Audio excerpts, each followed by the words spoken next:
2026년 5월 10일 2부 예배 로마서 3장 12절에서 14절 입술로 범죄를 일삼는 인류 하나님께서 세상에 복음을 주신 이유는 죄 가운데 멸망으로 향하는 인간들을 구원하시기 위함이다. 인간은 죄로 인해 하나님과 단절되었고 그 결과 스스로를 구원할 능력도 의지도 잃어버린 상태에 빠져 있다. 그런데도 대부분의 사람들은 자신에게 심각한 영적 문제가 있다는 사실을 인정하려 하지 않는다. 인간은 자신의 죄를 깨닫기보다 스스로 괜찮다고 여기며 살아가고 있다.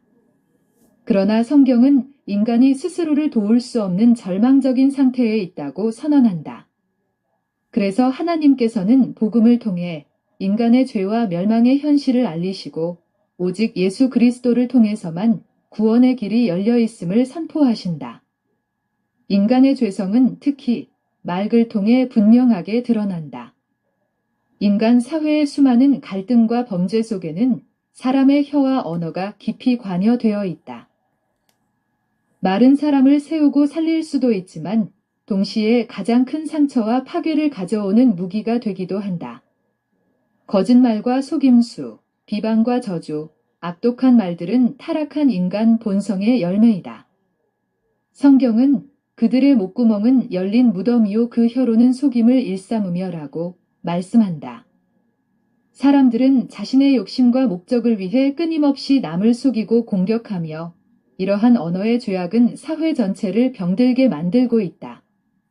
세상에서는 성공하고 칭찬받으며 많은 것을 가진 사람이라 할지라도 하나님과 단절되어 있다면 영적으로는 아무 열매를 맺지 못한 상태이다.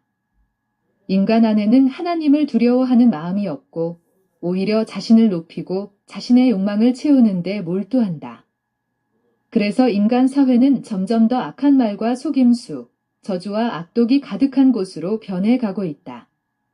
악한 언어가 지배하는 사회는 결국 사단의 성품을 닮아가게 되고 진리와 사랑은 무너질 수밖에 없다.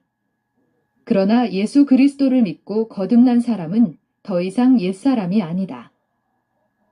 성도는 성령의 인도하심 속에서 새로운 존재가 되었다. 물론 아직 연약함과 옛본성의 흔적이 남아있지만 더 이상 죄의 지배 아래 있는 존재가 아니다. 성령께서는 성도를 날마다 가르치시고 변화시키시며 그리스도의 성품을 닮아가게 하신다. 그래서 이전에는 사람을 무너뜨리고 상처 주던 혀가 이제는 사랑과 위로, 격려와 생명의 말을 하는 도구로 변화된다. 성도는 남을 살리고 용기를 주며 하나님의 은혜를 전하는 거룩한 언어를 사용하게 된다. 결국 복음은 죄로 완전히 타락한 인간을 새롭게 변화시키는 하나님의 능력이다. 우리는 더 이상 옛사람이 아니라 그리스도 안에서 새 생명을 얻은 하나님의 자녀이다. 이제 우리의 삶과 언어는 죄와 악독의 도구가 아니라 하나님의 사랑과 진리를 나타내는 도구가 되어야 한다. 성도는 성령의 능력 안에서 날마다 옛본성을 이기고 더욱 주님을 닮아가며 하나님 나라의 거룩함을 드러내는 삶을 살아가야 한다. 아멘.